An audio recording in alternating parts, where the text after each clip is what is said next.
Hello යාළුවනේ ඉතින් අද අපි කතා කරන්න යන්නේ Samsung සමාගමෙන් අලුතෙන්ම රිලීස් කරපු S26 Ultra ෆෝන් එක ගැන.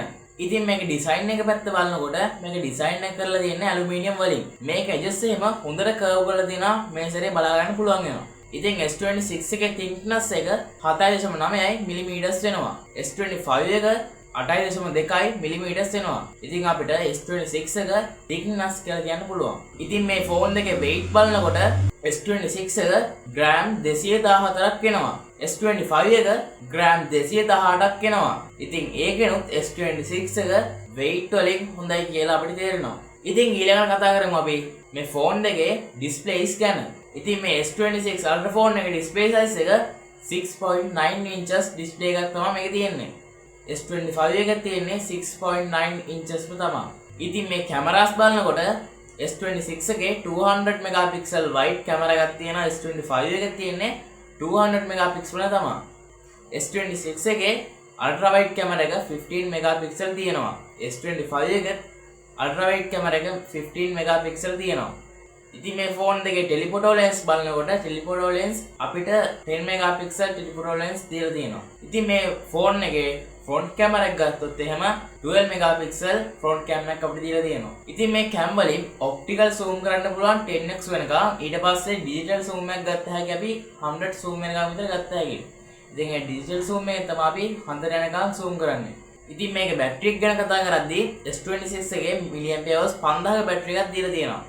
ඒ වගේම S25 Ultra එකේ mAh 5000ක බැටරි එකක් දීලා තියෙනවා. ඉතින් මේ Samsung සමාගමෙන් කියනවා මේ ෆෝන් දෙක පැය 31ක් වීඩියෝ බලනවා නම් අපිට එක දිගට වැඩ කර හැකියි කියලා. ඉතින් මේ S26 එක charge කරන්න යන්නේ විනාඩි 30ක් කියලා Samsung සමාගමෙන් අපිට කියනවා. ඉතින් මේ ෆෝන් එකේ processors ගත්තොත් එහෙම S26 එකේ processor එක තමයි Snapdragon 8 Elite Gen 5 කියන processor එක. ඉතින් මේ S25 එකේ processor එක Snapdragon 8 Elite. ඉතින් මේ S26 එකට S25 එකට වඩා performance තියෙන processor එකක් තමයි දීලා තියෙන්නේ. ඉතින් storage එක පැත්ත බලද්දී S26 එකේ 256 512 1TB කියලා දීලා තියෙනවා. ඉතින් S25 එකෙත් මේ තුනම දීලා තියෙනවා හැමම. ඉතින් RAM එක ගැන කතා කරොත් එහෙම S26 එකේ 12GB RAM එකකුත් තියෙනවා 16GB RAM එකකුත් තියෙනවා. ඉතින් S25 එකේ 12GB RAM එක විතරයි තියෙන්නේ. ඉතින් durability එක ගත්තොත් එහෙම S26 එකේ ඇලුමිනියම් ෆ්‍රේම් එකක් දීලා තියෙනවා. ඉතින් S25 එකේ ටයිටේනියම් ෆ්‍රේම් එකක් දීලා තියෙනවා.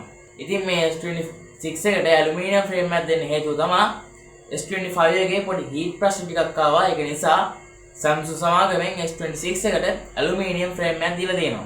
ඉතින් මේ durability එකට glass එකක් ඉදා වැදගත් වෙනවා. ඉතින් මේ glass එකට ඒගොල්ලෝ S26 එකේ Gorilla Glass Victus 2 කියලා glass එකක් හඳුන්වා දීලා තියෙනවා. ඉතින් S26 එකේ තව Gorilla Armor 2 කියලා ඒකුත් තියෙනවා. ඉතින් S25 එකේ තියෙන්නේ Gorilla Armor 2 කියන එක විතරයි. ඉතින් water resistance බලද්දී S26 Ultra එකේ IP68 ratio එකක් තියෙනවා.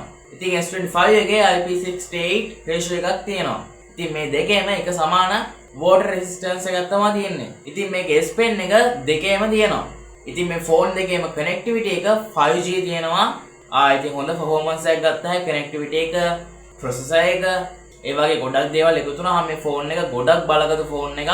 දැනට ලෝකේ තියෙන බලගත්තු ෆෝන් එක කියලා අපිට කිව්ව හැකියි. මේ ෆෝන් එකේ කැමරා වලට වෙනම චිප් එකක් තියෙන නිසා හොඳ DSLR වගේ quality එකකින් අපිට මේ ෆෝන් එකේ photos videos ගන්න හැකියි.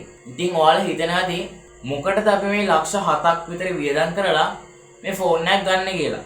දැන් අපි S26 එකක් කියමු ගත්තොත් එහෙම ඔයාලට පුළුවන් ඒ ෆෝන් එකේ අපිට videography, photography වගේ දේවල් කරගන්න. එතකොට ඔයාලට ඒ ආදායමෙන් ඒ ෆෝන් එකට ගිය වේදම කවර් කරගන්න පුළුවන්. ඉතින් තව දෙයක් තමයි ඔයාලා ඒ ෆෝන් එක අරන් ගිය යනකොට ඒ පාරේ තියෙන ගැම්ම ඒ වෙන ෆෝන් එකකින් ගන්න බෑ. ඉතින් මම මේ Apple වලට බයිනා නෙමේ Apple කට්ටිය පික් අප් වෙන්න එපා. මොකද මම අද කතා කරේ S26 එක ගැන විතරයි. ඉතින් එහෙනම් අද වීඩියෝ එකෙන් හොඳ නරක සේනම කමෙන්ට් එකක් දාන්න යටින්. එහෙනම් අදට මම ගිහින් එන්නම්. subscribe කරලා, comment කරලා, like කරලා, bell icon එක click කරලා තියාගන්න. ඔයගොල්ලෝ හැමෝටම goodbye.